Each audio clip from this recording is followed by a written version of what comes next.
like super practical, what is your process like, or then kind of maybe more generally emotionally, intellectually, what your process is like? So, I guess day to day, I have a ritual for writing, which is I get up super early, around sometimes when like 5 o'clock in the morning, or if I'm lucky, I can sleep till 6. But often in the winter, I'll be up at like 4:30 or 5 in the dark by myself in my little writing chair over there. And I like writing in the mornings because it's so quiet and it feels like no one else is up. It's when I think best. It's right when I wake up. It's actually when I'm most creative, I think, because my mind is still sort of half asleep, maybe. But I get up, I make my coffee, and I start reading, and then I just sort of wait. So when I'm writing fiction, I read fiction, ideally something good, and I just sort of wait for either like the first line of a chapter to hit me, or generally the voice of my protagonist. I think I'm pretty voicey as a writer. So that's sort of my process. Every day I get up, I read, I drink my coffee. Coffee is essential, and I wait for that to happen. So, and sometimes it takes a long time. Sometimes it doesn't happen, but usually, if it's taking a long time, I make myself sort of go to the writing. But I prefer to write when the inspiration strikes. But I think, like every writer, I'll start books that don't go anywhere. So sometimes you start a book and you write a few pages and it doesn't go anywhere. But I generally, when I know I'm going to finish a book, or when something's actually going to become a book, it's generally because there's a character in my head that won't go away. So they persist. I can hear them really clearly talking.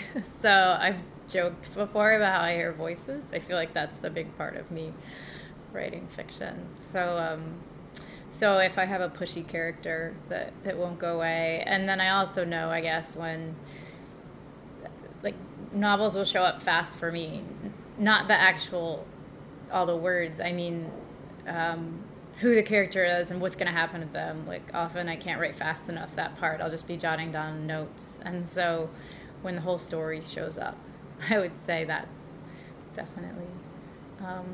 That's when I know I'm going to write a novel.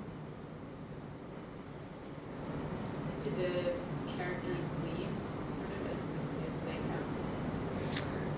come? Well, I mean, what's strange sometimes is after I've finished a novel, or when I get to the revision stage, then it's not at all. It's not about listening for that voice anymore. It's about the hard labor of revision, and so I try to preserve the voice, but I'm not, waiting for it to show up anymore. It's mostly I'm just toiling. But sometimes if I go back, if I have to do a reading or something of a novel, I'll go back and I'll like hear that character again. Like when I actually sit down and read the book, and it's kind of a funny experience. But I don't know, I guess they're there for as long as I need them to write a book. But I generally like it. I like having these characters show up. I don't write a novel unless I like the character. So. What are some favorite characters? Maybe that's a weird or protagonists. Favorite, the protagonists that, I mean, I'm sure all of them would come to you. I guess what I'm asking is, like, how do you know when something interesting or some characteristics come together to become interesting to you? Are there any patterns there? Is there something specific that you feel drawn to about people in general, or I don't know, that's not so much a question. Well, some of my writer friends and I have talked about how we seem to write the same stories over and over again, or we deal with the same issues over and over again, and so I tend to like to write about characters who are starting over. So people who have just lost something and they need to figure out their life again or start from scratch, or so I tend to, for some reason, that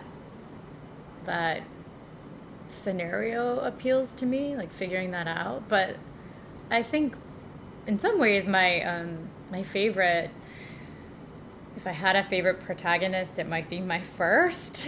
So because I like to write funny. I haven't written funny in a while. I've gotten to write funny for my middle grade novels, but my first novel is a funny novel, and my protagonist is just sort of exuberant and silly. Like I don't know if she's silly, but she's exuberant, and I think she's funny. Like she's got a funny voice. Like I knew very clearly what she sounded like, and I really enjoyed having her in my head. She was fun to have in my head. So, but I wrote that story when I was going through a really sad part of my life, and she was like my happy thought, that character. So in some ways she was like therapeutic, in the sense that she showed up when I needed her. Like I needed to laugh, and she made me laugh. And so I have really good memories of writing that book.